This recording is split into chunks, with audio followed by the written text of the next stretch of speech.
You're most welcome to my YouTube laboratory. My name is Daudi Alaba.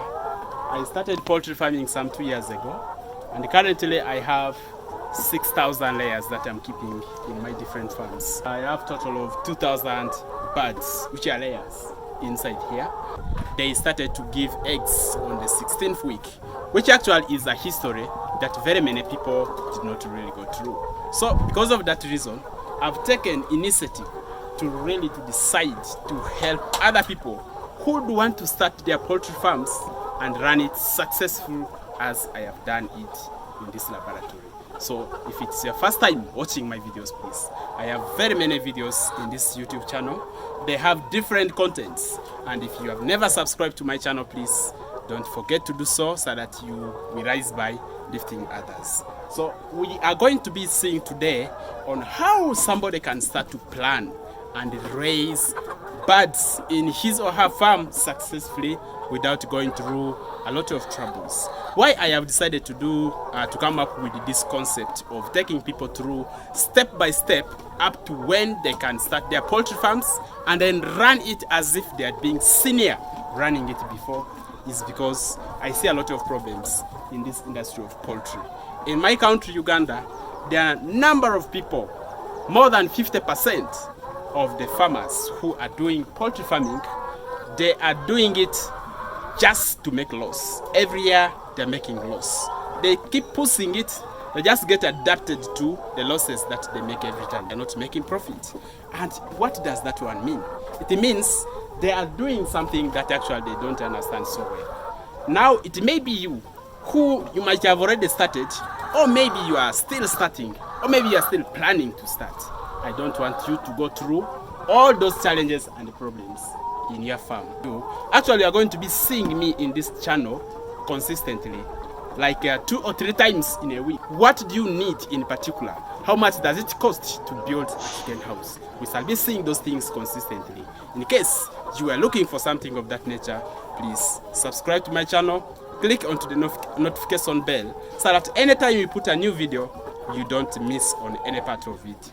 Today, in this particular video, we are going to be sharing with you the necessities that you need in your poultry farm before you really start it.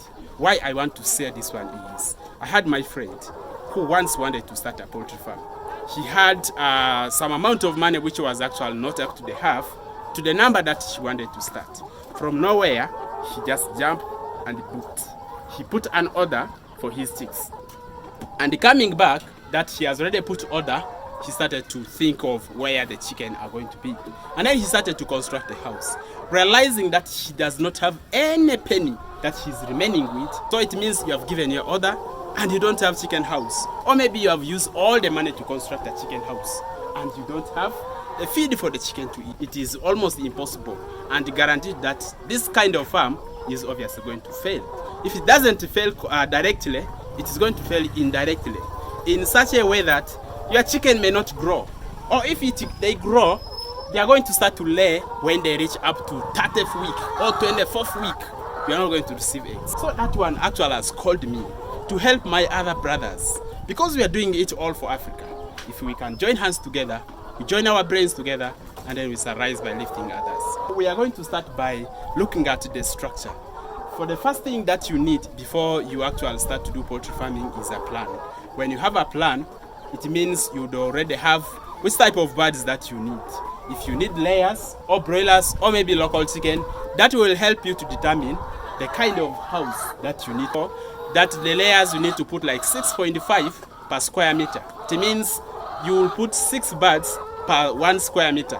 So that means you will calculate from the regard on the number of birds that you need to bring into your farm, and it will help you to determine how big that house particularly is supposed to be. And for the broilers, it can almost be the same case with the local chicken, unless if you want to keep those local chicken for eggs. And for the broilers, you can keep like 10 birds per square meter. It can still work so well. So that way it also it helps you to determine the size of the house that you need to put. And how do you put the chicken house? You can observe where I am. I'm actually inside, and behind me you can see the vegetation appearing so clearly, and you can also see the nature from here up to here. is open. And this is a space that was left open for aeration. Why aeration? Chicken are living things. They excrete. The excretory organs, products are the droppings. And when they put their droppings, it means we don't sweep the chicken house. Okay, before we say a lot about that, what we use here is deep litter system. In deep litter system, we put wood saving, which we call litter.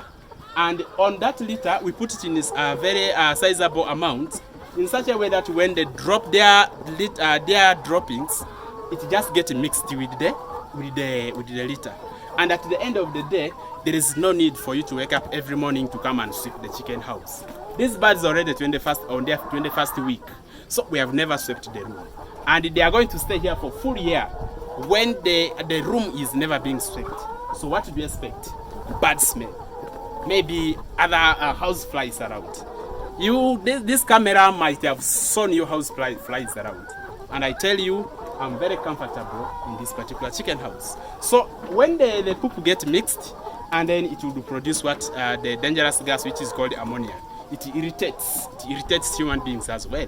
And why we leave all these spaces is because we want excess air to come in so that it gets exchanged with the ammonia, which is a little bit dangerous to the birds and also to the human beings as well. So that is the nature of the house that you need to put. So you need the recommendation that I will put in the next video on how exactly you should build your chicken house, which will come as the next episode. Please don't forget to watch them so that you have clear information about it. So after having the house in particular, what you need to do is now the necessities. The necessity number one we shall talk about is the chicks. What are the chicks that you are bringing in your farm matters so much. I happen to run one farm whereby we got the chicks from Netherlands. And then these chicks, according to the history, I had they only live for about 20 weeks and then they stop completely. So when you bring such a birds into your farm, just count it lost completely. There is no way you can make money out of it. So when it comes to the chicks as one of the necessity, you need to consider it so carefully. Because you may have every other things prepared so well, but when you bring so terrible chicks into your farm, there you will not make any profit in your farm. So also one of the things is the chicks. And now the necessity, I'll just mention them. You can see there are very many things which appear behind me. One of them is this one. This is feeder. This is called adult feeder, which we can purchase from the market. And some people, they improvise it for themselves. They use local materials to make their own feeders, which me personally I don't subscribe to. And the white one is a drinker, which I also prefer to buy from the market instead of making my own. Because according to my calculations, I feel like it is almost the same price to when I get it like this. So these are some of the necessities. You need to have the feeders, the drinkers, and the litter itself. So importantly is actually the feed. What is the feed? Is since chicken are living things, they must eat. And you cannot rear your birds when they don't have food to eat. You see, these birds are just inside there. They are going to stay 2 years. When they are only inside there, they are not moving outside to look for their own foods. We can look around our local areas. We find chicken are moving around, they look for their own foods. But for this matter, like these 2,000 layers, when you set them to go and look for their own food outside, it means they may need like more than 5 acres for them to feed up to 2 years. And those are the things which actually so key in the start. I'm going to share them, break them into pieces, starting from the necessities, the chicks, the feed, everything will come with its own video. Please stay tuned. Today is just introduction video on what I'm going to be doing consistently with you in this channel. Please let us join hands together. We contribute all what we have, the brain, the power, anything that you can offer to Africa. Let us do it for the betterment of our own continent. It is the richest continent. Thank you so much for watching me.